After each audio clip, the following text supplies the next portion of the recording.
Hey guys, LadyLibertyStacker here. It is Wednesday, October 30th, 2019, and I'm back to show you some recent pickups that I made.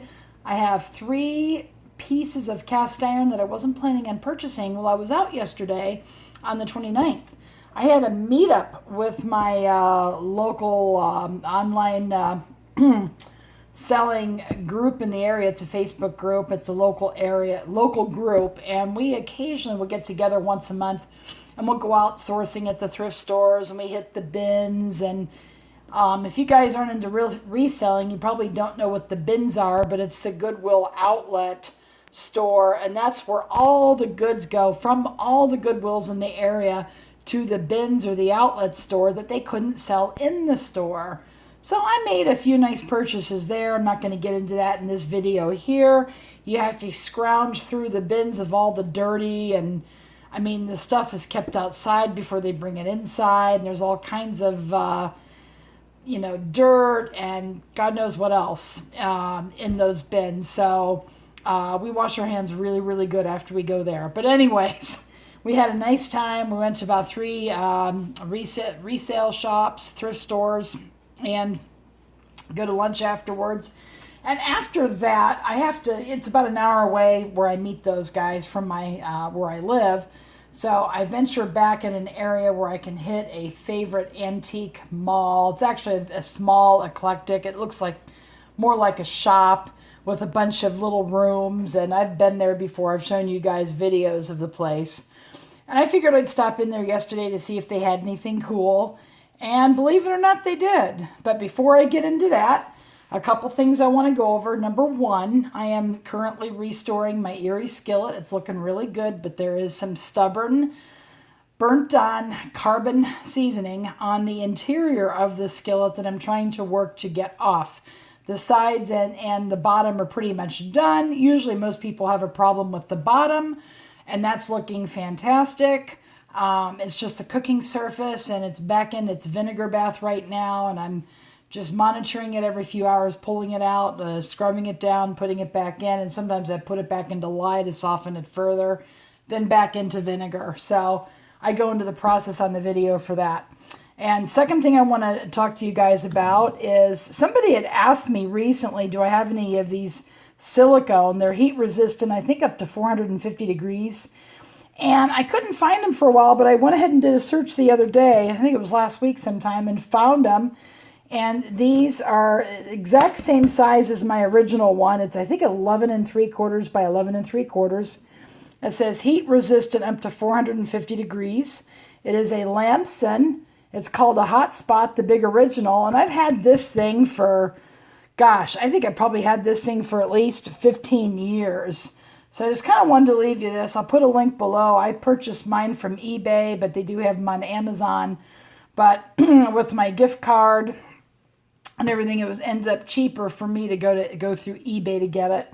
So anyways, they are available, and they are the greatest thing. You can put a hot skillet on here when you're seasoning, or when you take it out of the oven, if you need more room on your stovetop, without worrying about burning your counter. I absolutely love these things, and I don't get any kickbacks for them because the vendors don't even know I exist. All right, and the next thing is we have the update on the number 7, or no, it's the number 5, Birmingham Stove and Range BSNR skillet. I'll go ahead and put it on the silicone pad here. And this one was the one found at the estate sale, I think about a week and a half ago, along with the Erie. And this is a fine specimen of a skillet that's not been reseasoned. It's just sprayed down with oil, cooking oil, so it will not flash rust. And it started to rust a little bit. I had to wipe some more off. It's flash rust. It'll come off if you wipe it off, but I'm going to have to season this thing pretty soon. And I need to get those into lye bath. That you can see is pretty rusty. But anyways, this thing is just perfect as far as it's a 5R. It is a Red Mountain series made in the 30s or 40s. These are somewhat collectible. It does not spin. It sits flat on the countertop, and I'm very happy with that purchase. And don't really need another number 5, so I will probably end up selling this one. So I'm going to go ahead and put it over here and just put it there in that stack. And I'll show you what I picked up. I went through a bunch of skillets, and I wanted to make sure that they sat basically flat, that they were a little bit rare and priced where if I were to turn around and sell them, I could make a little bit of a profit. So I went through maybe 15 skillets, and I ended up with 3, and I'll tell you why I bought them. This one here is a number 3, very common, probably the most common skillet out there. Many of them were made. And this one here, you can see with the well-defined pour spouts. You can see the handle. And doesn't exactly have a teardrop, but some of them do. But this one here is what is known as a small logo Griswold. And it says actually it says Griswold. Maybe that was a typo. I didn't even notice that until just now. But it says Erie, PA, and I think it's the model number is covered over here. But I've seen other ones like this one online. They're a number 3. But I think that was maybe a typo, but it is a Griswold, Erie, PA. It's got the flat handle there. And it's got the teardrop here handle. And this one here, I only paid $8 for. And in an antique mall, that's super cheap. They usually charge $20 to $30 for these. Maybe $20 for a small logo and $30, sometimes more for a large logo. Large logo is a little bit more collectible, but it doesn't spin much. It sits relatively flat, and I did the credit card test on it, and the credit card sat flat on it. That's probably the best test you can give. It sat flat on the back as well. So this one will be fine. And, I'll probably end up selling it, but I do love collecting these as much as selling them. So that's that. And I'll go ahead and put that to the side. The next piece, this one kind of violates a couple of my rules, but I'll tell you why I picked it up in just a minute. But it does spin. It spins around almost 2 turns, so it's got a bit of a wobble to it. And it's a little bit rough on the inside. It looks like it's a chrome-plated skillet, which I really, I'm not a fan of.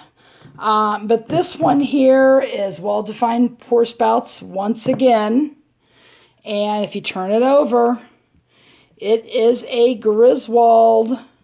It's a number 4. Number 4s are extremely rare. Now, it does spin, so it takes away some from the collectability, but it was $8.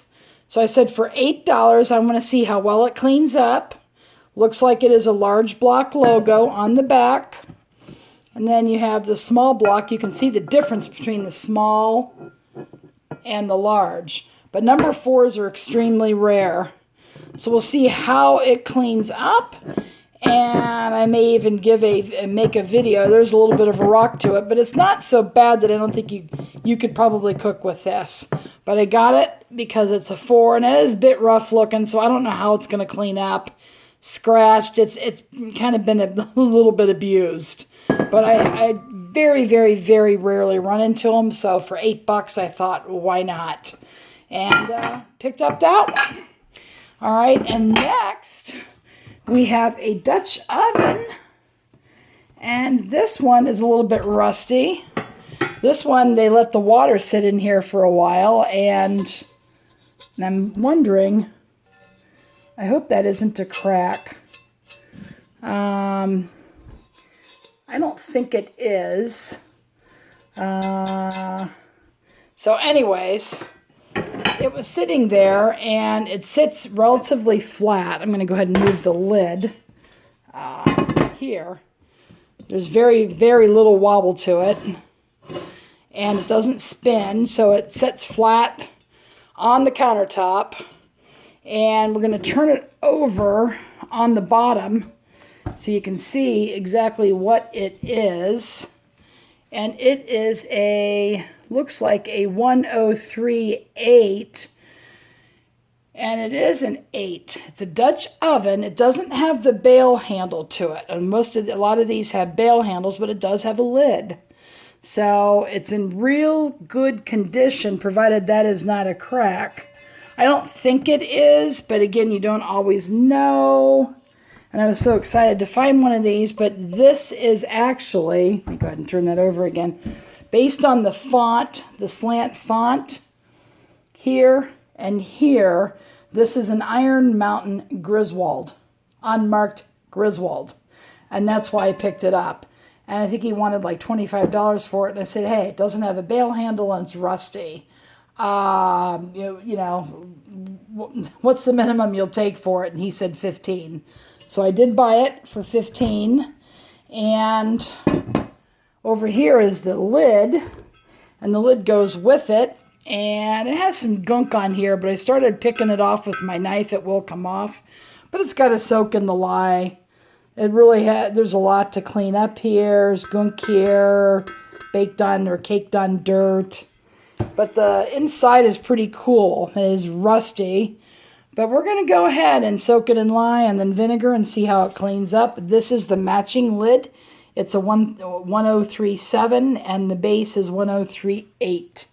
For this, we'll go ahead and put it on. And go ahead and, sorry for the camera here, guys.